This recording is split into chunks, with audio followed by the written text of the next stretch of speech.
50 പൈസക്ക് വേണ്ടി കേസ് കൊടുക്കണോ? മക്കളെ, 50 പൈസയുടെ വില നിനക്കറിയില്ല, പക്ഷെ എനിക്കറിയാം. വെളിച്ചെണ്ണ ലിറ്ററിന് 28 രൂപ ഉണ്ടായിരുന്നപ്പോ 100 മില്ലിക്ക് 3 രൂപ വാങ്ങിയ കടക്കാരനോട് ബാക്കി 20 പൈസക്ക് വേണ്ടി എന്റെ അമ്മ തർക്കിക്കുന്ന ഞാൻ കണ്ടിട്ടുണ്ട്.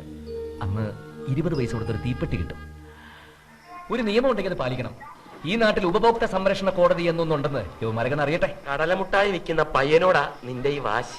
റെയിൽവേ ജനറൽ സൂപ്പർവൈസറുടെയും കാറ്ററിംഗ് സൂപ്പർവൈസറുടെയും അറിവോടും സമ്മതത്തോടും കൂടിയാണ് വിൽപ്പന.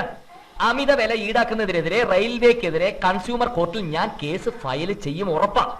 പിന്നെ ഏത് വകുപ്പിലാണ് ഇവന്മാർ എന്നെ പിടിച്ച് ഇതിനകത്തിട്ടെന്നുള്ളത് എനിക്കൊന്നും അറിയാം.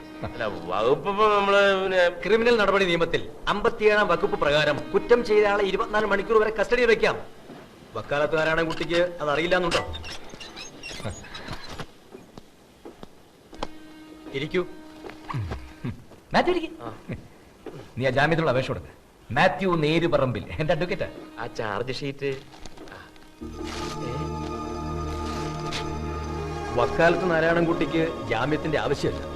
കസ്റ്റഡിയിൽ എടുക്കുന്ന സമയത്ത് ഞാൻ ഉണ്ടായിരുന്നെങ്കിൽ ഇങ്ങനൊരു സീനും ഉണ്ടാകുമായിരുന്നില്ല. സോറി. മനസ്സിലായില്ല. നിങ്ങൾക്ക് എന്നെ അറിയില്ലെങ്കിലും എനിക്കറിയാം. ഓർമ്മയുണ്ടോ പണ്ട് ഒറ്റപ്പാലം റെയിൽവേ ക്വാർട്ടേഴ്സിൽ താമസിച്ച ഒരു ദാക്ഷായണിയമ്മയെ?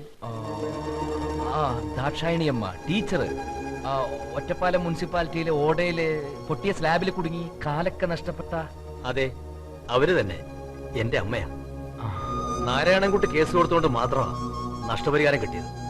അത് മറക്കാൻ മാത്രം ഞാനൊരു പോലീസുകാരനായിട്ടില്ല. നാരായണൻകുട്ടിയുടെ സ്കൂട്ടർ ബ്രേക്ക് മാലിൽ നിന്ന് ഇറക്കി പ്ലാറ്റ്ഫോമിൽ വെച്ചിട്ടുണ്ട്. ഇതാക്കി. Thank you sir. വാ.